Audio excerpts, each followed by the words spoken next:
So I'm going to give you what my version of utopia would be for dealing with legacy plants. So let's say hypothetically you had a very large manufacturing plant that was built around 1980, and you had equipment of multiple generations in that plant, and you were tasked with uh, making them networkable and standard.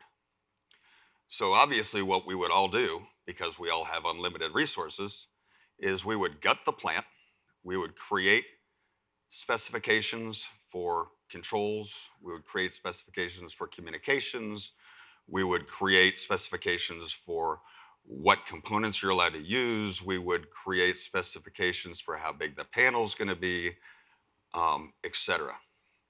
And then we would magically open the plant back up and everything would be exactly the same.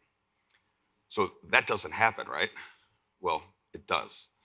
The year is 2000. The company is General Motors. The plant's Marine Assembly in Dayton, Ohio. And literally, they gutted the plant. It was the first global manufacturing system plant in General Motors. And they basically took a brownfield and they made it into a greenfield. And everything was the same. We had a SCADA system. The controls had standards to where every machine automatically talked to the SCADA system. We didn't have to go in and find the tags. It was all in the spec. So that's utopia, right? And that's how all of us operate. We just go in, we gut, put in the latest and greatest, and everything's great. No, that's not really how we do it. And that's probably why General Motors went bankrupt. But most of us have to deal with multiple generations, and we have to make some informed decisions on when is it right to upgrade and when is it right to maybe do a workaround. So I'm going to talk to you a little bit about our journey over the last 7 years. So who is Sugar Creek? We are the largest private label bacon manufacturer in the United States. We are owned by one guy. His name's John. John's a happy guy because we did about $750 million in revenue last year. We have 2,500 employees across 6 sites in 3 states, sorry. We've got 4 manufacturing facilities in Ohio. We've got 1 in Kansas, and we've got our latest and greatest technical show plant in Indiana that was built in 2015. The only problem with building a plant in 2015 is if you don't have an IIoT objective or standard in 2015, you're going to build the plant wrong. So that's what we did. So in 2013, this is kind of what our world looked like. We had machines from 1965 all the way up to 2013. In the meat processing industry, it's not cutting edge. You know, the things that are important are the temperature of the meat, the weight of the pallets, and yield, right? Bacon is, especially pre-cooked bacon, when you take a pound of bacon, you only get 35% of that after you cook it. 65% is oil.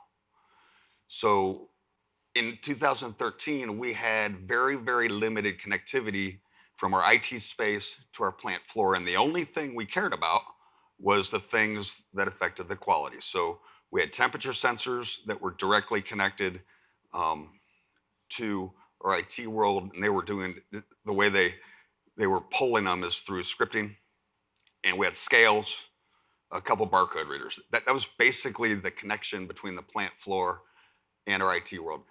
Now, our networks are outstanding. Cisco designed our systems.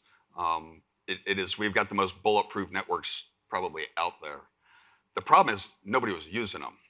So our IT world, we had our product tracking system. We had an eShip system for handling all of our inventory and warehousing. We use Dynamics AX as our ERP. We've got a CMMS, and we've got dual fiber running into all our plants. We're 98% virtualized. Cisco uses us as a show plant. VMware uses us as a show plant. So we had all this stuff in the IT world that wasn't touching anything. Now, in the OT world, we had the majority of our machines, about 80% of our machines were network capable, but they weren't plugged in. So that doesn't make a whole lot of sense, does it? So what we did, oh, and then we had the stuff on the edge in the bottom left, which is a bunch of machines components that were either proprietary control systems or potentially relay logic or hamsters on a wheel. You know, they were the old stuff. But in the food world, sometimes the old stuff works better than the new stuff, especially in packaging machines. So in 2005, and all the reporting was SSRS, and it was the normal reporting where if you need a report and you ask IT for a report, they said, what do you want? And you say, well, I want to know, our spend for the last month. You're going to get a table that's got your spend for the last month, and it's going to have no context over anything else. So it was very, very rudimentary, tabular reporting, no trending, because nobody knew. This is a plant or a company that was very, very inbred. So our current owner is the son of the guy who founded the company, and the majority of the leadership team were people that have only worked for Sugarcreek. They'd never seen an automotive world. They'd never seen what else you could do. So in 2015, we started playing with ignition. And ignition is very easy. It'll talk to anything. So since we've got a corporate standard at Rockwell, but John likes to buy things at auction. So we get what we get. So we've got Siemens, we got Rockwell, we got just about everything. Probably 90% is Rockwell. But all that stuff's really easy to connect to ignition, especially if it's already on the network. You just plug it in, tell ignition where the device is, tell it what you want, boom, done. So very, very quickly, we got visualization of the plant floor on clients. In our early adoption from 2015 to probably 2017, we probably had 30 clients open at any given time. We probably had about 30 automated reports that were coming out of ignition. We still used SSRS for the financials and stuff, and we still had those things on the left that we couldn't connect to. So now we're connected to everything. And what did? We replaced everything that was on the left with the brand new, latest and greatest. No, we didn't do that. The new stuff we're getting, like for instance, flow meters, it's all MQTT, it's the latest and greatest. It talks directly to ignition. We don't have to do anything to it. But the old stuff, we had to come up with a solution because we have 6 plants, and all 6 plants had stuff that didn't talk, including the brand new plant that was a show plant. It's Food Engineering Plant of the Year. You'd think it'd be able to have all the latest and greatest. No, it didn't. So what do? We invented something called a data concentrator. So what a data concentrator is it is a device that connects to all these orphans in the field, collects the data, and presents it to ignition in a format that ignition can understand. Okay, talk to me more. What is it? In our case, it's actually a Compact Logics PLC. We started this and we started doing these about 2014. You can do it with anything. It doesn't matter what it is. There's a lot better options out there probably now from Opto 22 and Bedrock and all these other guys, but we just got what we got. So we've got one PLC in each of our 6 plants whose whole job is to talk to everything that can't talk to anything, if that makes sense. So we've got digital I/O going to meters with reed switches. For instance, at our plant in Indiana, we've got about 45 water meters that were connected to water meter displays that were on the floor, but the water meter displays couldn't talk to anything.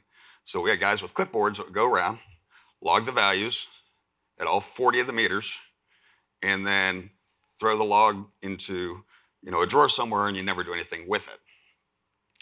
We had machines like packaging machines that had proprietary controls in them that we couldn't talk to. So we put FlexIO down at the machine, Ethernet up to the Compact Logics, and we just hijack signals. So we hijack analog signals, we hijack digital signals, et cetera. And then we've got some analog devices that didn't have Modbus or anything that we had to be able to talk to. So we basically created this all talk to everything PLC.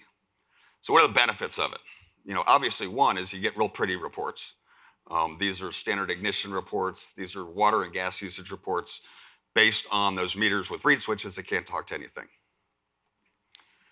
What else do you get? Well, you get alarm notifications, obviously, because ignition's got a very cool alarming functionality. So we've got alarms set up for all the critical meters and all the critical devices to where if we expect them to move and they don't, we get notifications. If they're moving too fast, we get notifications.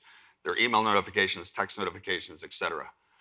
And the cool thing is, once we designed the first data concentrator for one of our plants, since all our plants had exactly the same problems, we could basically create canned logic that would take care of what the standard problems were. So we've got a little logic chunk that deals with meters, that do the totalizing for you, that does the scaling for you, et cetera. The tag names are all standard, so they zip right up to ignition and everything's good.